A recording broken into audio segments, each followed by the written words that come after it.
Los pobres de espíritu. La bienaventuranza abrió su boca de sabiduría y dijo: Bienaventurados los pobres de espíritu, porque de ellos es el reino de los cielos. Todos los ángeles y los santos, y todo cuanto jamás ha nacido, debe callar cuando habla la sabiduría del Padre, pues toda la sabiduría de los ángeles y de las criaturas es pura locura ante la sabiduría insondable de Dios. Ella ha dicho que los pobres son bienaventurados. Ahora bien, hay dos tipos de pobreza: una pobreza exterior que es buena y digna de elogio en la persona que la toma consigo por amor de nuestro Señor Jesucristo, porque Él mismo la asumió en la tierra. De esa pobreza no quiero decir nada más, pero hay todavía otra pobreza, una pobreza interior. Es la que hay que entender en la palabra de nuestro Señor cuando dice: Bienaventurados son los pobres de espíritu.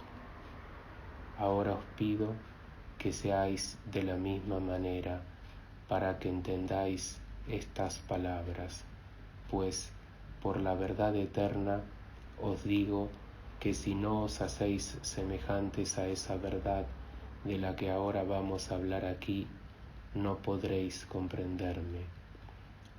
Algunas personas me han preguntado qué es la pobreza en sí misma y qué es un hombre pobre. Vamos a responder. El obispo Alberto dice que un hombre pobre es aquel que no encuentra satisfacción en las cosas que Dios ha creado, lo cual está bien dicho, pero nosotros lo vamos a decir todavía mejor y consideramos la pobreza en un sentido superior. Un hombre pobre es el que nada quiere, nada sabe y nada tiene. Queremos hablar de esos 3 puntos y os ruego, por el amor de Dios, que comprendáis esa verdad si podéis, pero si no la comprendéis, no os preocupéis por ello, pues la verdad, la que voy a hablar, es tan genuina que solo poca gente la comprenderá. En primer lugar, decimos que un hombre pobre es aquel que no quiere nada. Alguna gente malinterpreta ese sentido. Son aquellos que se apegan a la penitencia y al ejercicio exterior, que ellos tienen en gran consideración. Que Dios se apiade de ellos por conocer tan mal la verdad divina. Se les llama santos en razón de las apariencias, pero en el interior son asnos, pues no saben discernir la verdad divina. Ellos dicen que un hombre pobre es aquel que no quiere nada y lo demuestran como sigue: el hombre debe vivir de forma que no cumpla jamás su propia voluntad en nada y que deba esforzarse por cumplir la deliciosa voluntad de Dios. Esos hombres están bien encaminados y su opinión es correcta, por eso queremos alabarlos. Dios quiera en sus misericordias darles el reino de los cielos, pero yo digo, por la verdad divina, que esa gente no es exactamente gente pobre, ni se parece a los pobres.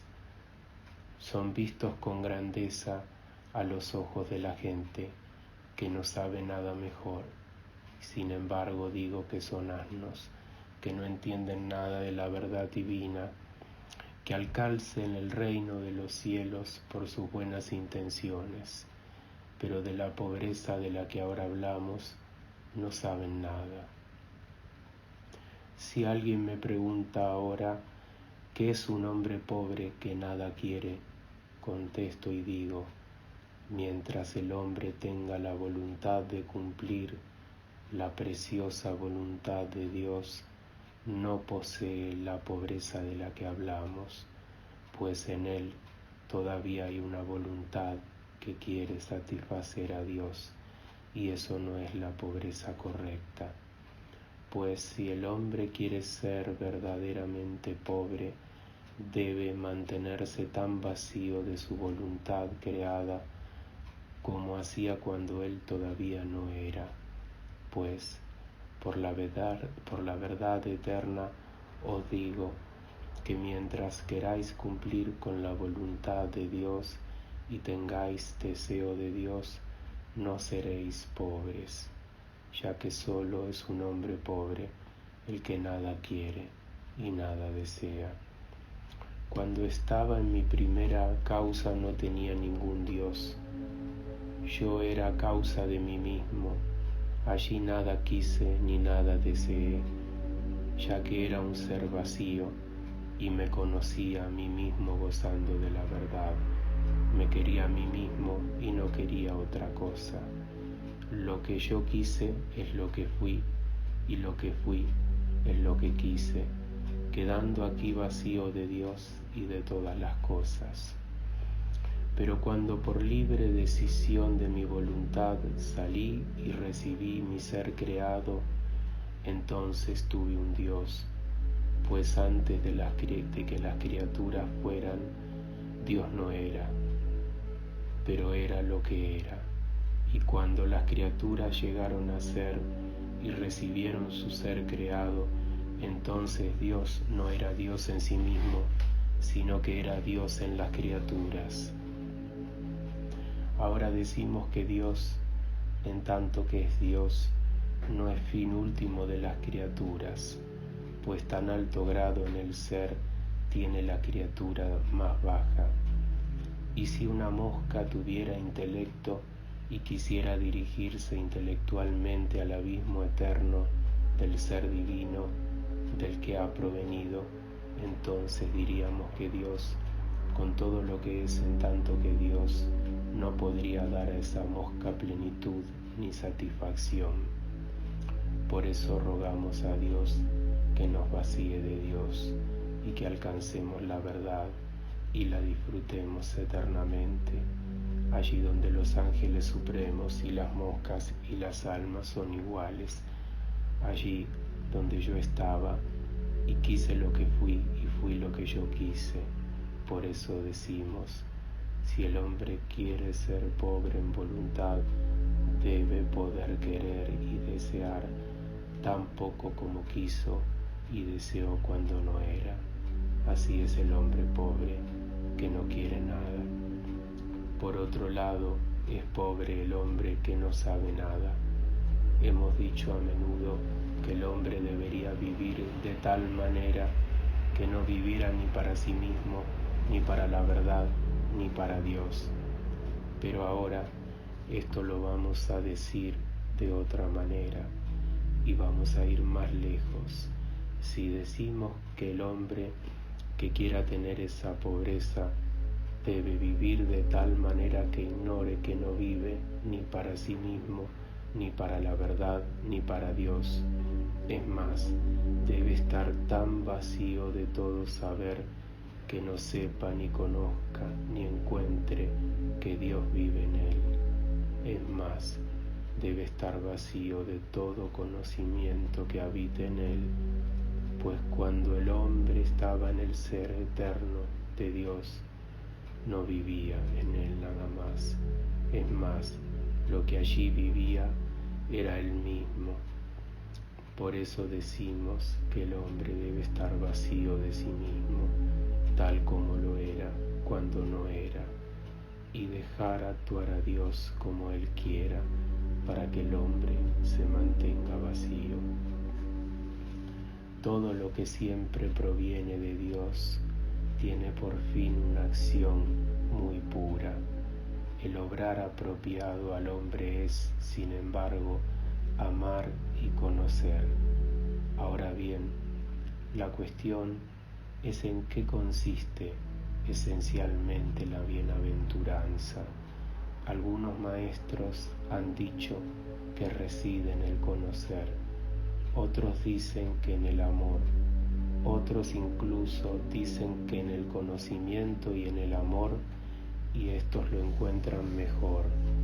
Nosotros, sin embargo, decimos que ni en el conocimiento ni en el amor hay un algo en el alma de donde fluye el conocer y el amar, que ni conoce ni ama, como lo hacen las potencias del alma. Quien lo conoce, conoce en qué consiste la bienaventuranza. Ese algo no tiene ni un antes ni un después, y no espera nada por venir, pues no puede ni ganar ni perder nada. Por eso ignora que Dios actúa en él. Es más, ese algo goza de sí mismo a la manera en que lo hace Dios. Tan quieto y vacío debe de hallarse el hombre, decimos, que no sepa nada ni conozca que Dios actúa en él, y así el hombre puede poseer la pobreza. Los maestros dicen que Dios es un ser, y un ser inteligible, que conoce todas las cosas, pero nosotros decimos que Dios ni es un ser, ni es inteligible, ni conoce esto ni lo otro. Por eso Dios está vacío de todas las cosas, y es todas las cosas. Quien por tanto quiera ser pobre de espíritu, debe serlo en todo su saber propio, de forma que no sepa nada de nada, ni de Dios, ni de las criaturas, ni de sí mismo. Por eso es necesario que el hombre desee no saber nada de las obras de Dios, ni las quiera conocer. En ese sentido el hombre consigue ser pobre en su propio saber. En tercer lugar, un hombre pobre es quien no tiene nada. Mucha gente ha dicho que la perfección consiste en no poseer ninguna cosa material de la tierra, y es ciertamente verdad en la medida en que se hace a propósito, pero este no es el sentido que yo le doy. Antes he dicho que un hombre pobre es aquel que no quiere cumplir la voluntad de Dios y que vive de tal forma que está vacío de su propia voluntad y de la de Dios, tal como lo era cuando no era. De esta pobreza podemos decir que es la pobreza sublime. En segundo lugar, hemos dicho que un hombre pobre es aquel que no sabe nada de la acción de Dios en sí mismo. Quien se halla tan libre de ese saber y conocer posee la pobreza más clara. La tercera pobreza, sin embargo, de la que ahora quiero hablar, es la más extrema, es aquella en la que el hombre no tiene nada. Ahora atiende aquí con aplicación y seriedad. He dicho frecuentemente, y grandes maestros también lo dicen, que el hombre debería estar vacío de todas las cosas y obras exteriores e interiores, de forma que pudiera ser un auténtico lugar de Dios, en donde Dios pudiera actuar. Ahora, sin embargo, decimos otra cosa. Si el hombre se mantiene libre de todas las criaturas y de Dios y de sí mismo, pero se halla tan en sí mismo todavía que Dios encuentra en él un lugar para actuar, entonces decimos que ese hombre no es pobre, según la pobreza más extrema. Pues Dios no busca para sus obras que el hombre tenga un lugar en sí mismo, en donde Dios pueda actuar. La pobreza de espíritu es cuando el hombre permanece tan libre de Dios y de todas sus obras que, si Dios quiere actuar en el alma, será el mismo el lugar en donde quiera actuar, y eso lo hace con agrado.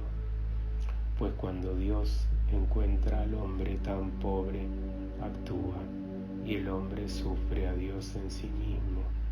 Dios es un lugar propio para sus obras, gracias al hecho de que Dios es alguien que obra en sí mismo.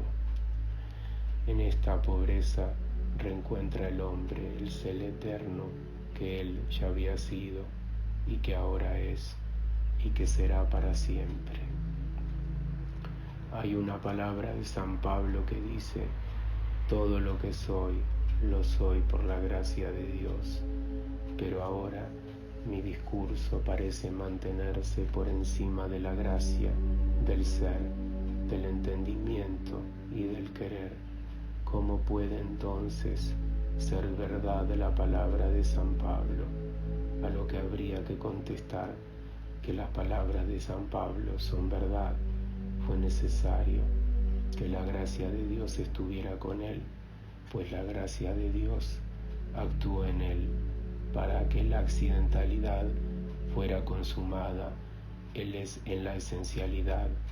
Cuando la gracia concluyó y completó su obra, entonces Pablo permaneció como había sido. Por eso decimos que el hombre debería permanecer tan pobre que ni él mismo fuera un lugar, ni lo tuviera, en donde Dios pudiera actuar. En la medida en que el hombre conserva un lugar en sí mismo, entonces conserva diferencia. Por eso ruego a Dios que me vacíe de Dios, pues mi ser esencial está por encima de Dios, en la medida en que comprendemos a Dios como origen de las criaturas, en aquel ser de Dios en donde Dios está por encima del ser y de toda diferencia. Allí era yo mismo, allí me quise a mí mismo y me conocí a mí mismo en la voluntad de crear a este hombre que soy yo. Por eso soy la causa de mí mismo según mi ser, que es eterno, no según mi devenir, que es temporal. Y por eso soy no nacido, y en el modo de mí no haber nacido, no puedo morir jamás. Según el modo de mí no haber nacido, he sido eterno, y lo soy ahora y lo seré siempre. Lo que soy, según mi nacimiento, debe morir y aniquilarse, pues es mortal. Por eso debe desaparecer con el tiempo. En mi nacimiento nacieron todas las cosas, y yo fui causa de mí mismo y de todas las cosas. Y si yo hubiera querido, no habría sido ni yo ni todas las cosas. Pero si yo no hubiera sido, entonces habría sido Dios. Que Dios sea Dios, de eso soy yo una causa. Si yo no fuera, Dios no sería Dios. Esto no es preciso saberlo. Un gran maestro dice que su atravesar es más noble que su fluir, y esto es cierto.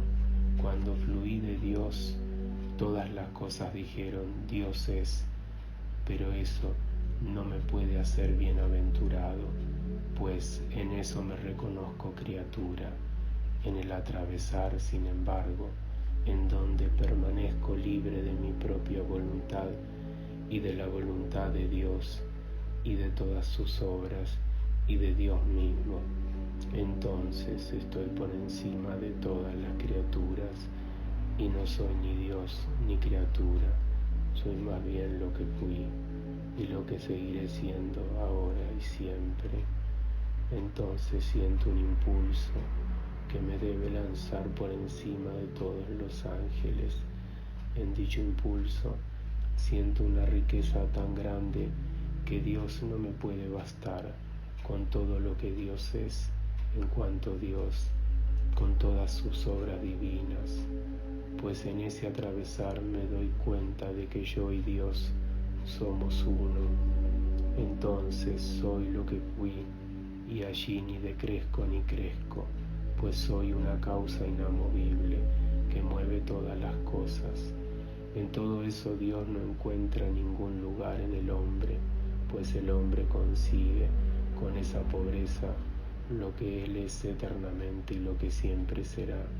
En todo eso Dios es uno con el Espíritu, y esa es la extrema pobreza que se puede encontrar.